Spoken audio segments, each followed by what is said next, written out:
ഇന്നത്തെ ഗോസ്പല് ഒരു ദുരന്തം പറച്ചിലാണ്. ഫരിസയരുടെയും നിയമജ്ഞരുടെയും മുഖത്ത് നോക്കി യേശു ദുരന്തമെന്ന് പറഞ്ഞു. അത്ര ചെറിയ വാക്കായിട്ട് കാണരുത്. മുമ്പിലിരിക്കുന്നവർ അത്ര ചെറിയ ആളുകളൊന്നുമല്ല. സമൂഹത്തിൽ അവരാണ് ഉന്നതരെന്ന് പഠിപ്പിച്ചു വച്ചിരിക്കുകയാണ്. അവരെന്തെങ്കിലും പറഞ്ഞാൽ പാവം കിട്ടുമെന്ന് ഓർമ്മിപ്പിച്ചു വച്ചിരിക്കുകയാണ്.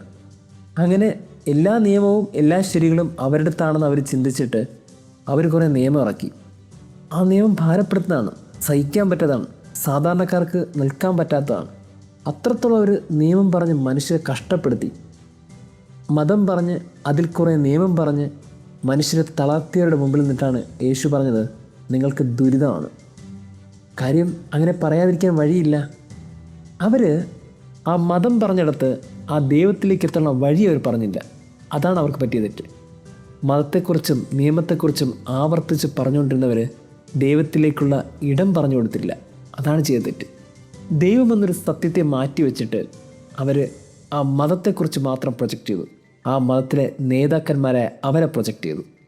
ഇങ്ങനെ പറഞ്ഞിരുന്നവരെ മുഖത്ത് നോക്കി യേശു ആവർത്തിച്ച് പറഞ്ഞുകൊണ്ടേയിരുന്നു, നിങ്ങൾക്ക് ദുരിതം. നിങ്ങൾ ശരികളെന്ന് നിങ്ങളിപ്പോൾ കരുതുന്നു. അങ്ങനെയല്ല, ശരിയല്ല.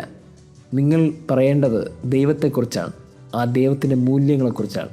നിങ്ങൾ എവിടേക്കാണോ ദൈവത്തെ പറയാൻ മറന്നു പോകുന്നത്, അവിടേക്ക് നിങ്ങൾ ദുരിതം സംഭവിക്കും. ഒരു കാര്യം മാത്രം ഇന്നത്തെ ഗോസ്പൽ നമുക്കൊരു വാണിംഗ് കൂടെയാണ്. അത്ര സിമ്പിളായിട്ട് ഈ ഗോസ്പലിനെ കണ്ടു കളയരുത്. എവിടെയെങ്കിലുമൊക്കെ വെച്ച് നമ്മൾ ദൈവത്തെ മാറ്റി നിർത്താൻ നമ്മൾ തീരുമാനിക്കുന്നുണ്ടെങ്കിൽ അത് പള്ളിയാകണമെന്ന് നിർബന്ധമില്ല, സഭയാകണമെന്ന് നിർബന്ധമില്ല, പുരോഹിതരാകണമെന്ന് നിർബന്ധമില്ല.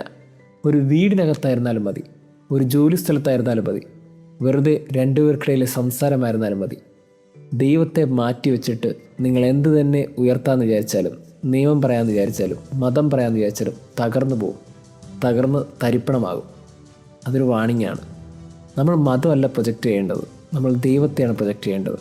ആ ദൈവത്തിൻ്റെ കരുണയാണ് ഓർമ്മിപ്പിക്കേണ്ടത്, ആ ദൈവത്തിൻ്റെ സ്നേഹമാണ് പഠിപ്പിക്കേണ്ടത്. ഒരുപക്ഷേ ക്രൈസ്തവ വിശ്വാസത്തിൻ്റെ അന്തസ്സത്ത് എന്താണെന്ന് ചോദിച്ചാൽ മതം പറച്ചിലല്ല, മാനവികത പറച്ചിലാണ്. മനുഷ്യനെ മനുഷ്യൻ മനസ്സിലാക്കിയ ക്രിസ്തുവിനെ ഓർമ്മിപ്പിക്കലാണ്. ഒന്ന് ഓർത്ത് നോക്കിയേ, ലോകത്തെ തന്നെ പിടിച്ചു കുലുക്കുന്ന ക്രിസ്തുവിൻ്റെ പാഠങ്ങൾ നിൽക്കാൻ കാര്യം എന്താണെന്നറിയോ? അവിടെ മതമില്ലാത്തത് കൊണ്ടാണ്, അവിടെ സ്നേഹം മാത്രമുള്ളത് കൊണ്ടാണ്. ക്രൈസ്തവ വിശ്വാസത്തിൻ്റെ അടിസ്ഥാനം അതാണ്. മതം പറച്ചിലല്ല, ദൈവത്തെ പറഞ്ഞു കൊടുക്കലാണ്, അതിലെ സ്നേഹത്തെ പറഞ്ഞു കൊടുക്കലാണ്. അങ്ങനെ പറഞ്ഞു കൊടുത്തില്ലെങ്കിൽ ഓർക്കണം, നമുക്കും ദുരിതം. ദൈവം നമ്മെ അനുഗ്രഹിക്കട്ടെ.